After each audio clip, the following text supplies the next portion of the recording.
Hey y'all, good morning. It is Wednesday morning. I'm Dr. Nancy Stanley, physical therapist and health coach, but I'm really here today as your friend and encourager because of, the difficult times we're in.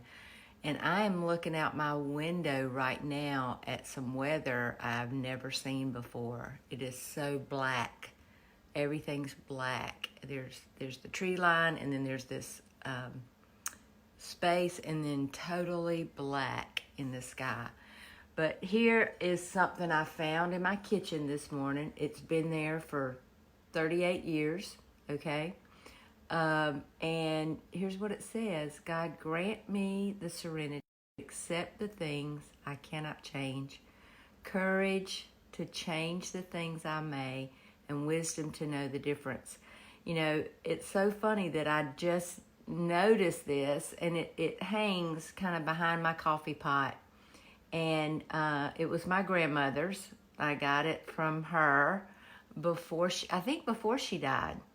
And I just loved it. I always did. And, it doesn't necessarily match my decor, and it never really has, but it's just precious because it was her. It was my grandmother, and in every sense of the word. I tell my friends I never knew her to sin. I didn't. She was just a saint. I remember staying with her at night, and she lived in Atlanta, and I would spend those summers with her. And she lived in a big house, but she would flip over on her belly. She was kind of obese, right? She would flip over on her belly and get up on her knees and pray at night. We would read the Bible, and then she would pray. She would get up on her knees and pray. And, I just remember that. That was probably the only person that I knew. I mean, I knew my mama prayed, but, my grandmother modeled it. She did it every night. And that Bible was important to her.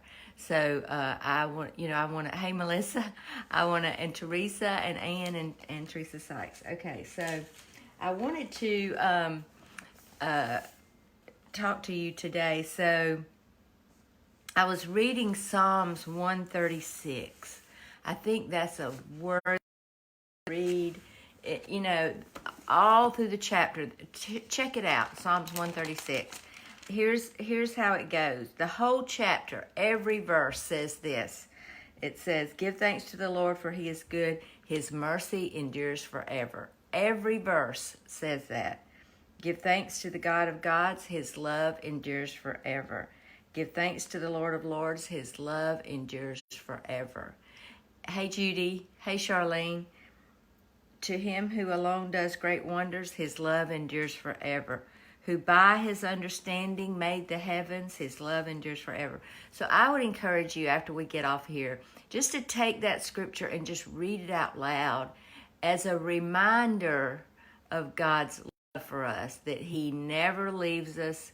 His love is enduring no matter what we go through, no matter what is ahead of us. His love endures forever. And when you read this, it talks about what God has done, like he created the world and his love endures forever. What a combination of promise. If he created the world and his love endures forever, then certainly hey Louie, his love can handle whatever.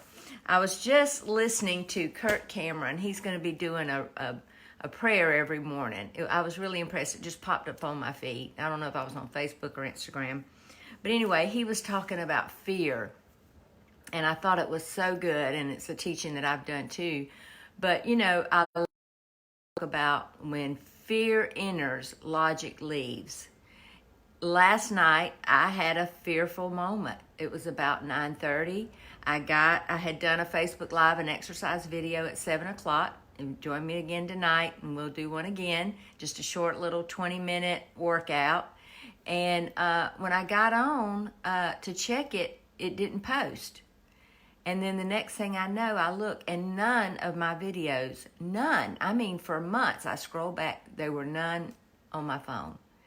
And so immediately I have fear that Facebook has shut down my account. Well, that's important to me because that's how I communicate my my online business, which is a health coaching business. And so in a previous life, I would have been mad. I would have said, "Oh my gosh, what am I going to do?" And I would have started. But I didn't. I just said, "Well, obviously something's got to change, you know." And instead of my logic leaving, I uninvited fear. So fear is always an uninvited guest. It just plops in. It just comes in. It's just going to enter into your mind. It really is a feeling. It's an emotion. It's not real, okay?